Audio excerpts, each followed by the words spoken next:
Continuamos nuestro estudio del libro de Apocalipsis y ahora veremos los juicios del quinto y sexto sello. Recordemos que el Cordero está quitando los sellos de ese rollo que estaba totalmente sellado y cada uno de esos sellos, al quitarse, da como consecuencia un juicio. Entonces son los juicios del quinto y sexto sello. Y esto lo encontramos en la segunda parte del capítulo 6, del versículo 9 al final. Cuando abrió el quinto sello, vi bajo el altar las almas de los que habían sido muertos por causa de la palabra de Dios y por el testimonio que tenían, y clamaban a gran voz diciendo: ¿Hasta cuándo, Señor, santo y verdadero, no juzgas y vengas nuestra sangre en los que moran en la tierra? Y se les dieron vestiduras blancas y se les dijo que descansasen todavía un poco de tiempo hasta que se completara el número de sus consiervos y sus hermanos, que también habían de ser muertos como ellos. Miré cuando abrió el sexto sello, y he aquí hubo un gran terremoto, y el sol se puso negro como tela de silicio, y la luna se volvió toda como sangre. Y las estrellas del cielo cayeron sobre la tierra, como la higuera deja caer sus higos cuando es sacudida por un fuerte viento. Y el cielo se desvaneció como un pergamino que se enrolla, y todo monte y toda isla se removió de su lugar. Y los reyes de la tierra, y los grandes, los ricos, los capitanes, los poderosos, y todo siervo y todo libre se escondieron en las cuevas y entre las peñas de los montes, y decían a los montes y a las peñas: caed sobre nosotros y escondednos del rostro de aquel que está sentado sobre el trono y de la ira del Cordero, porque el gran día de su ira ha llegado. ¿Y quién podrá sostenerse en pie? Recordemos que los primeros 4 sellos ya han sido abiertos, los 4 jinetes del Apocalipsis. Ahora el Cordero continúa con sus juicios, abriendo el quinto y el sexto sello. Luego del rapto, y eso es bueno recordarlo, luego del rapto de la iglesia, en el mundo no quedará ni un solo salvo. Sin embargo, Dios permitirá que el evangelio se continúe predicando. El Espíritu seguirá convenciendo a muchos de pecado, de justicia y de juicio. Y en ese periodo de tribulación, los salvos serán perseguidos a muerte.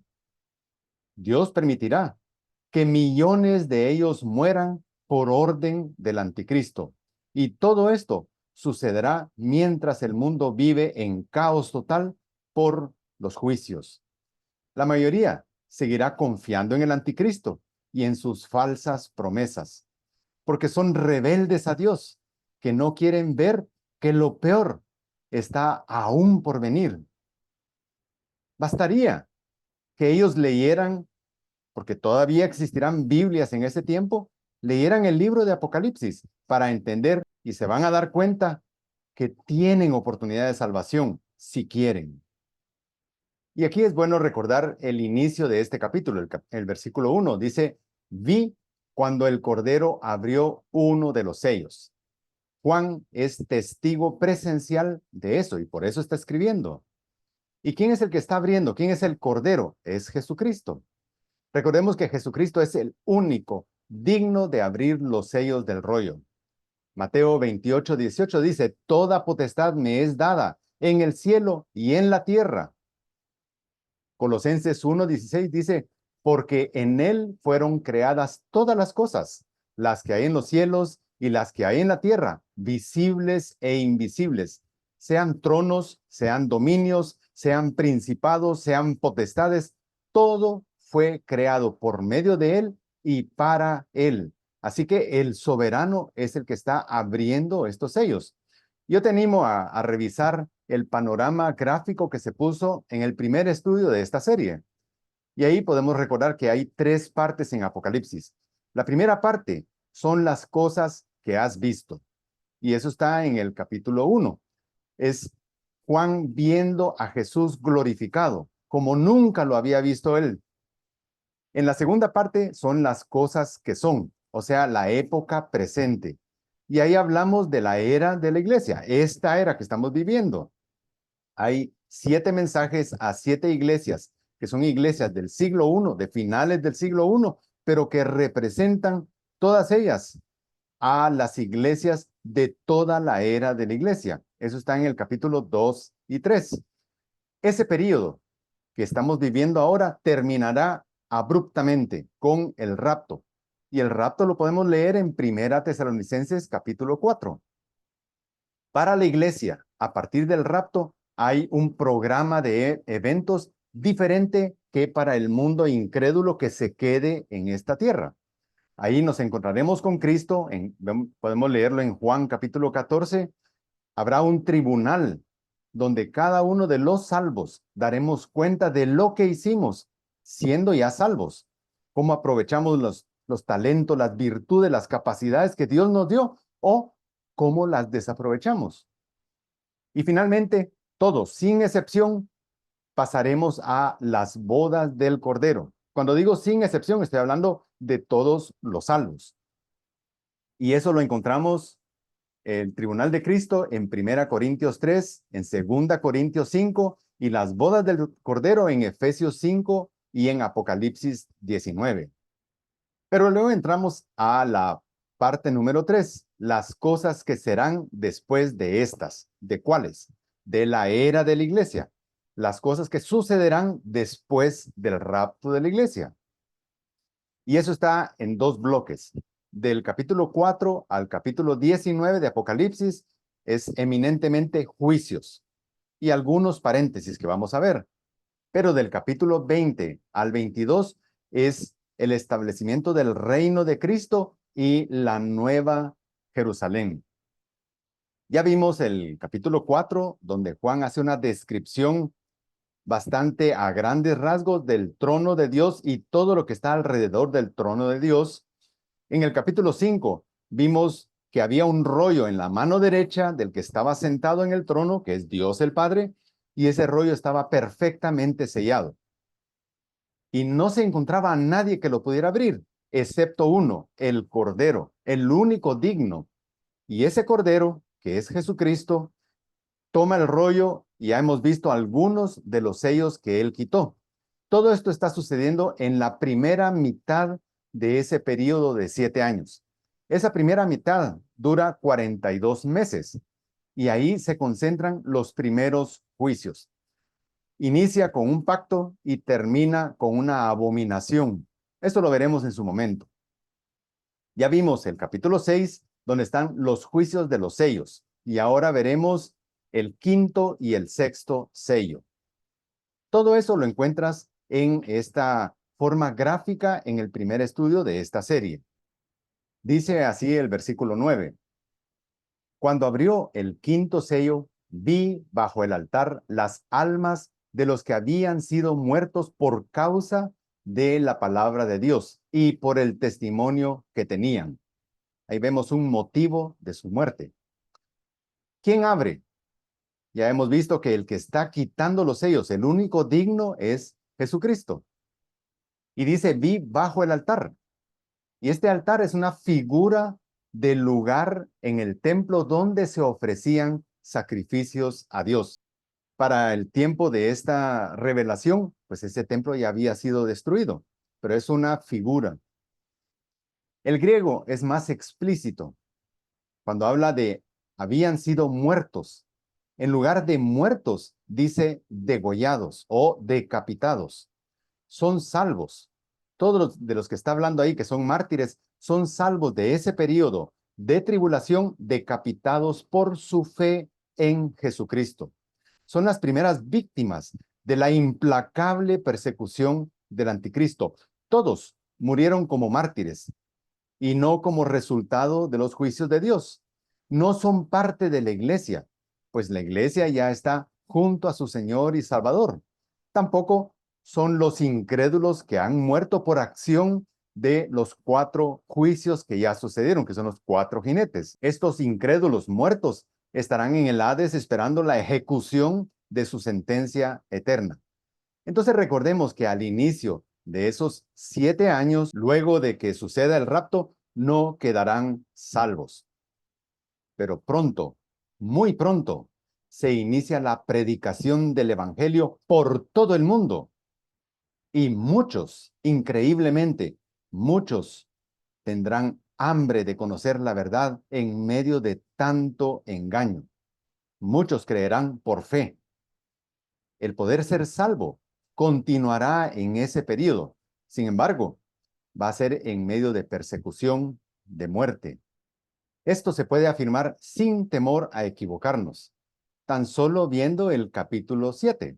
Veamos qué dice, por ejemplo, Apocalipsis 7:9. Dice, y he aquí una gran multitud, la cual nadie podía contar, de todas naciones y tribus y pueblos y lenguas, que estaban delante del trono y en la presencia del Cordero, vestidos de ropas blancas y con palmas en las manos. ¿Quiénes forman ese gran grupo? Vienen de todas las naciones, de todas las tribus, de todos los pueblos, de todas las lenguas, o sea, de todos los idiomas.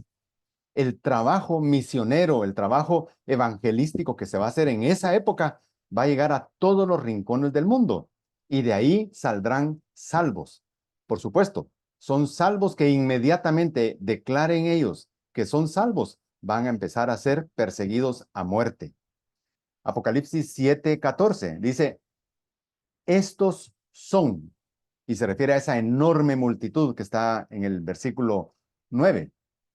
Estos son los que han salido de la gran tribulación y han lavado sus ropas y las han emblanquecido en la sangre del Cordero. Por esto están delante del trono de Dios y le sirven día y noche. ¿A qué se refiere ahí? Son salvos, pero ¿son la iglesia? No, porque dice han salido de la gran tribulación. En todo ese periodo no va a haber salvos de la iglesia, porque ya fueron tomados por Cristo en el rapto. Entonces son nuevos salvos, salvos de otro periodo, el periodo de la gran tribulación. Pero lo importante aquí es, va a haber salvos. Se va a predicar la palabra. En medio del engaño se va a predicar y muchos van a creer. Dice el versículo 10, y clamaban a gran voz diciendo, ¿hasta cuándo? ¿Hasta cuándo, Señor santo y verdadero, no juzgas? Suena como un reclamo, una petición intensa. Y acá un punto muy importante, un detalle muy importante, es que vemos que los muertos están clamando, están conscientes de lo que está pasando, están conscientes de lo que les ha pasado. No están dormidos como algunos erróneamente enseñan, que en la muerte las personas están dormidas. Le están pidiendo a Dios, el Hijo, que haga justicia. Y ellos saben, como dice Salmo 7:11, Dios es juez justo. Él sí puede juzgar.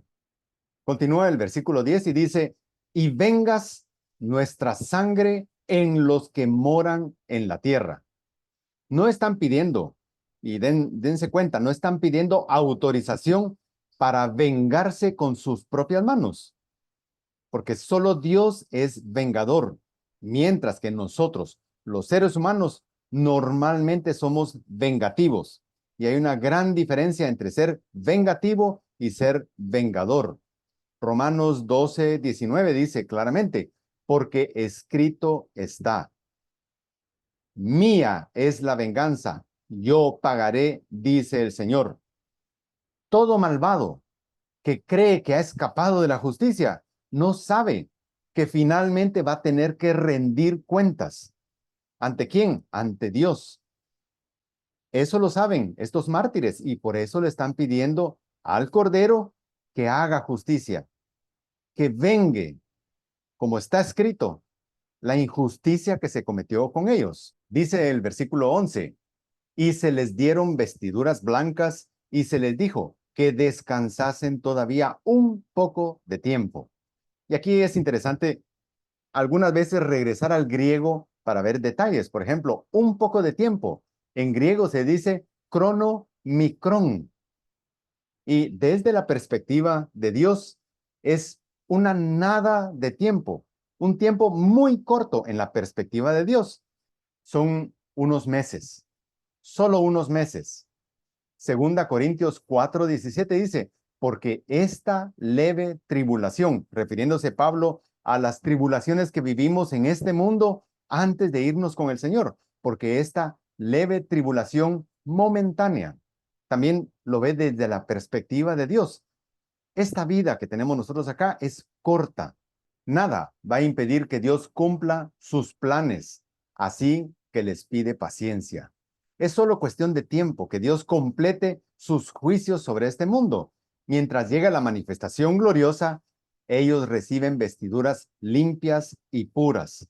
Y esas vestiduras son como que fuera una garantía de que ellos tendrán parte en su reino, juntamente con los que faltan de ser sacrificados y con todos los creyentes que salgan vivos de ese período. Continúa, hasta que se completara el número de sus consiervos y sus hermanos que también habían de ser muertos como ellos. Deben saber que ustedes no son los únicos que morirán injustamente. En mi plan perfecto, aún falta que otros, como ustedes, sean sacrificados. Dice el versículo 12, miré cuando abrió el sexto sello, y he aquí hubo un gran terremoto. ¿Quién abre? Jesucristo, el Cordero de Dios, el único digno. Apocalipsis da los detalles de lo que Jesús profetizó en Mateo capítulos 24 y 25. Lo pueden leer. Son cataclismos muy superiores a los experimentados en toda la historia de la humanidad. Los terremotos, por ejemplo, eran bien conocidos en el siglo I, y Juan habla aquí de un terremoto literal. Y por el daño que causará ese terremoto, que lo podemos ver en el versículo 14, debería superar la escala Richter, por ejemplo, superar el grado 9, donde topa la escala Richter. Tendría que ser entonces, en teoría, uno de grado 10. Y cuando se ha estudiado un terremoto en escala Richter, grado 10, o sea, 10 veces más poderoso que un grado 9, reacomodaría grandes volúmenes de roca. Y dice, y el sol se puso negro como tela de silicio, y la luna se volvió toda como sangre. Aquí es importante ver que se está usando la palabra como, y eso indica que esto, que va después del como, son símiles que Juan utiliza para explicar lo que él está viendo. Estos eventos se salen del ámbito terrestre, fuera del dominio humano. ¿Y qué es el silicio? Es una tela áspera de pelo de cabra, y durante el duelo la gente se vestía con ropa de silicio, oscura. Dice también que la luna se volvió toda como sangre, y ese es el color que toma la luna al pasar por una zona de penumbra. Los eclipses de sol, por ejemplo, donde el sol se pone negro, y los eclipses de luna, donde la luna se puede poner o negra o roja, son mutuamente excluyentes. Esto es importante, porque lo que está viendo Juan acá no podía suceder por un efecto normal de la rotación de los astros alrededor del Sol, porque son excluyentes. Si se da eclipse de luna, no se da eclipse de sol, y viceversa. En el eclipse de sol, por ejemplo, la luna está entre el sol y la tierra, y en el eclipse de luna, la tierra está entre el sol y la luna. Entonces lo que vemos acá es algo fuera de eso, es Dios actuando. Continúa el versículo 13 y dice, y las estrellas del cielo cayeron sobre la tierra. ¿Cómo? Nuevamente un símil. La higuera deja caer sus higos cuando es sacudida por un fuerte viento. Juan usa un símil, una higuera con higos maduros botando fruto por un ventarrón. Esta es una figura de un higo, y Juan ve caer desde el cielo una gran cantidad de cuerpos incandescentes. Es una lluvia, seguramente, de meteoros que Juan ve como si fueran estrellas cayendo. ¿Por qué decimos esto? Las estrellas son incomparablemente más grandes que este planeta. Tan solo el Sol, por ejemplo, que es una estrella pequeña, es 1.3 millones de veces mayor que la Tierra. Pero un meteoro, por ejemplo, de unos 300 metros, perfectamente puede atravesar la atmósfera y caer a tierra. Dios podría enviar millones de estos meteoros como parte del sexto sello. No solo sería un espectáculo impresionante, que seguramente es lo que vio Juan, sino que sería sumamente destructivo cuando lleguen esos meteoros y choquen con la tierra. Mateo 24:29 dice, el sol se oscurecerá y la luna no dará su resplandor y las estrellas caerán del cielo y las potencias de los cielos serán conmovidas. Continuamos con el versículo 14 y dice, y el cielo se desvaneció como un pergamino que se enrolla, y todo monte y toda isla se removió de su lugar. Nuevamente Juan usa acá la palabra como, o sea, un símil para darse a entender. Y también démonos cuenta cuando usa un símil y cuando no usa un símil, porque todo es claro y fácil de entender. El cielo del que habla Juan aquí es el segundo cielo en la concepción que tenían los judíos, lo que nosotros llamamos la bóveda celeste.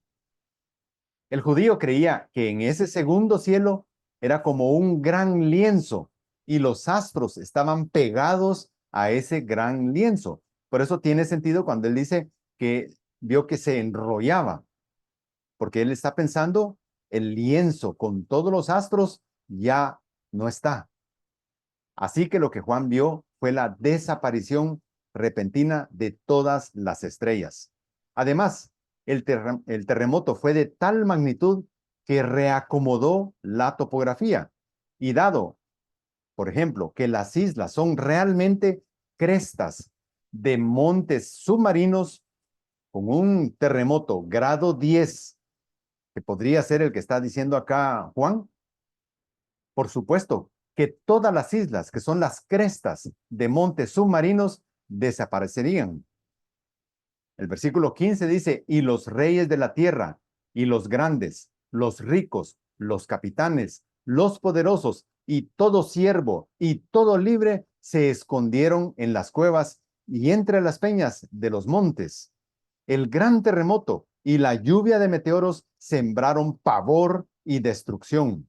El caos afectó a todos, sin importar su situación social, política o económica. De nada le servían todas sus riquezas, su poder, su autoridad o su influencia. De nada le servían.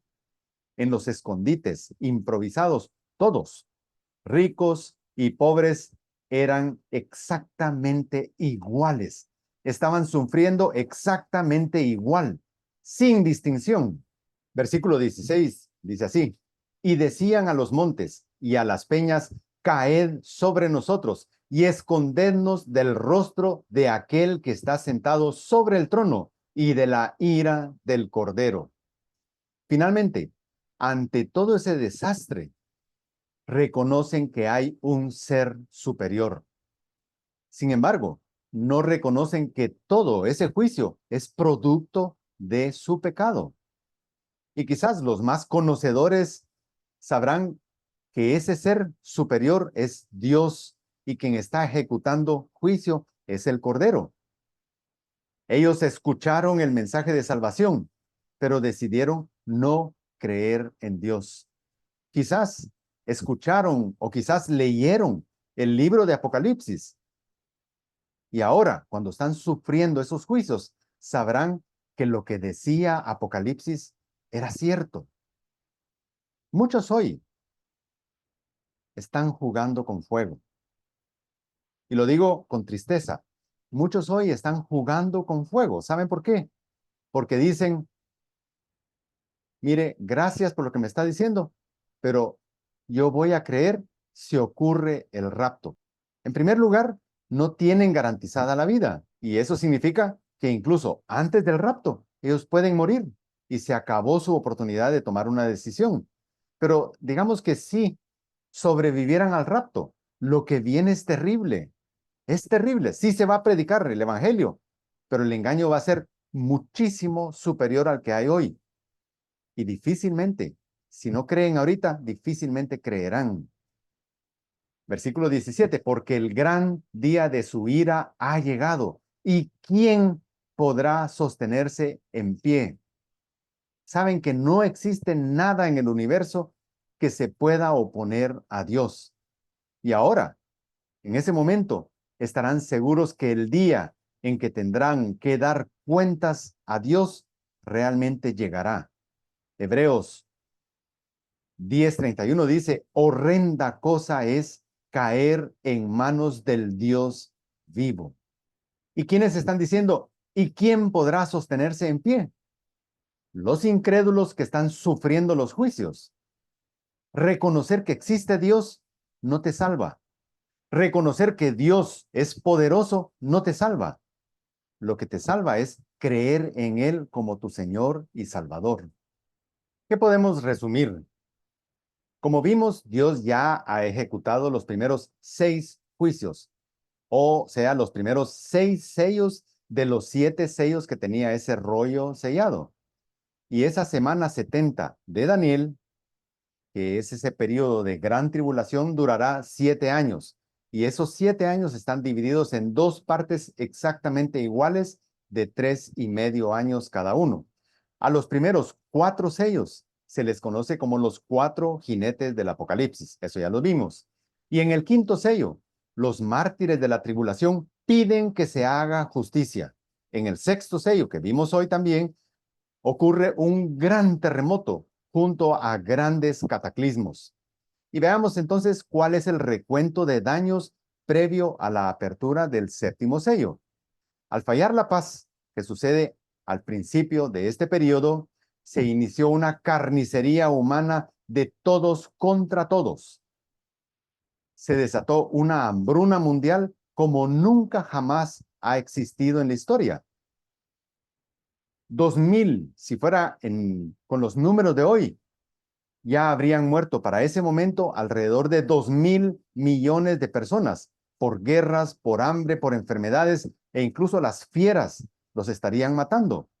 Un enorme terremoto destruyó la infraestructura, modificó la geografía y el mundo está a oscuras, con un sol oscurecido y una luna que no da su resplandor. Y aún así, la rebeldía humana sigue. Oremos. Señor, te damos gracias por todo esto que podemos leer, estudiar, analizar. Y Señor, gracias porque vivimos en una era donde con libertad podemos decidir creer en ti como nuestro Señor y Salvador. No queremos llegar a ese momento de estar en medio de esos juicios y ni siquiera tenemos garantía de llegar ahí. Así que, Señor, gracias por la salvación que ya nos has dado y ayúdanos a poder explicarles a otros la maravilla que es vivir como un salvo bajo tu gracia, Señor. Gracias porque podemos saber por medio de tu palabra lo que sucederá en esa época tan difícil de la gran tribulación. Pero te damos gracias porque no tenemos que vivirla. Y ahora no nos podrán engañar fácilmente con especulaciones, Señor. Gracias porque hoy podemos creer en ti y ser salvos de una vez y para siempre. Y Señor, mueve el corazón de aquellos que aún no te conocen para que pronto tomen su decisión. Oramos, Señor, en el nombre de Cristo. Amén.